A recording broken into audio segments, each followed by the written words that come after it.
Lovely rising God and goddesses. This is Coach Hamm.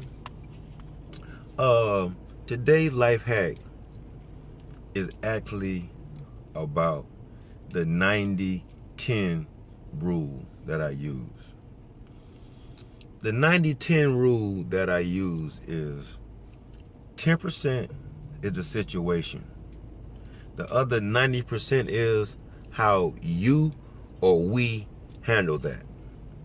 So if a situation arouses, let's say someone cuts you off in traffic, you can choose to say, hey, get on in, or you can choose to take that, oh, they're trying me, they're disrespecting me, or you can take it personal. That's that 90% chance that you have. So 10% is the situation. I love math, and in no equation should 10% overpower 90%. That's based off self-discipline. That's based off mental toughness. So, yesterday we talked about having an attitude of prosperity, the tool of prosperity. We spoke about the other definition of a millionaire, abundance and happiness. Now, this 90-10 rule. So when something arouses, you want to take control of something, take control of that 90. Because that 10% we can't control. There's three things in life that's guaranteed: taxes, death, and drama. That's guaranteed. We can go way back to the Bible when everything was perfect in the Garden of Eden. Garden of Eve. The Garden of Eden, I apologize, I'm speaking about Eve. But it was sin and drama back then when it was perfect. And it was in direct dialogue with the Most High. That was drama. So now, why would we try to have a drama-free world outside of ourselves? It's a metaphor. It's a drama-free world inside yourself. And that 90-10 rule helps you overstand. And the reason I say overstand, we have 3 levels of standing. It's a number 3 again. When you first learn something, I'm going to hold it this way. When you first learn something, you understand. That's baby knowledge. When you sit back and contemplate, you understand it. After contemplation and you accept it, you overstand. So when you overstand something, it's knowledge that you've applied to get wisdom. So by me overstanding the 90-10 rule, if a situation happens, that's 10%. I'm going to breathe.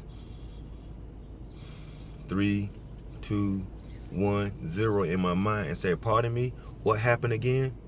Right then I gave myself time to analyze the situation and make the proper adjustment and allow that 90% to kick in so I can address the situation. I'm not going to take it personal.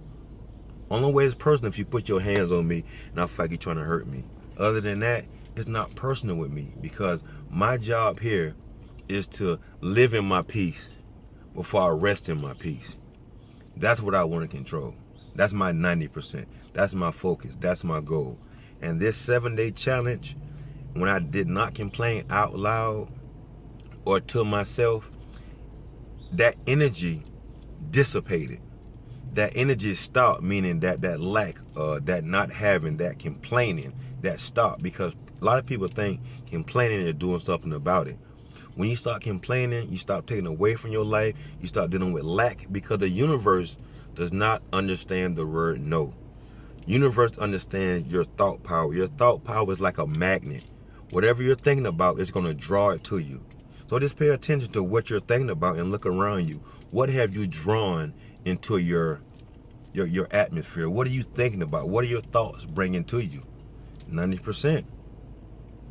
Handle your 90% with love and compassion. A temporary setback is not failure. It's not failure. You can so-called have a temporary setback 10 to 15 to how many times? All you need to do is succeed one time. The only way we fail is we stop trying. So every day we wake up mentally programmed, have the mental equivalent of a peaceful, loving day, regardless of what people do to you. Because what other people are going through is not personally you. They're showing you by their actions what's going on in the inside world. Don't take it personal. Breathe. And the main thing is love yourself and stop stressing yourself out. quick note. A lot of people I speak to, they're not sleeping. Sleep is so important because that is the time when our body shuts down and allows our heart to function and our blood to cleanse itself while we're resting. If we're lacking rest, we're allowing for toxic blood to keep cycling through our body, through our heart, and it's perpetuating us to be sick because our thoughts, because our emotions are not allowing us to get the proper rest. So disengage from these thoughts that's stopping our body from healing itself at night. I'm aware of it. I'm aware of how it stops us from sleeping. So not just about you, it's about us. So I'm telling you my story to help you with your story. This Coach Hamm, love yourself so other people can love you as well. They're going to do as you do. So love yourself so other people can love you too. Coach Hamm, Godspeed out here. Peace.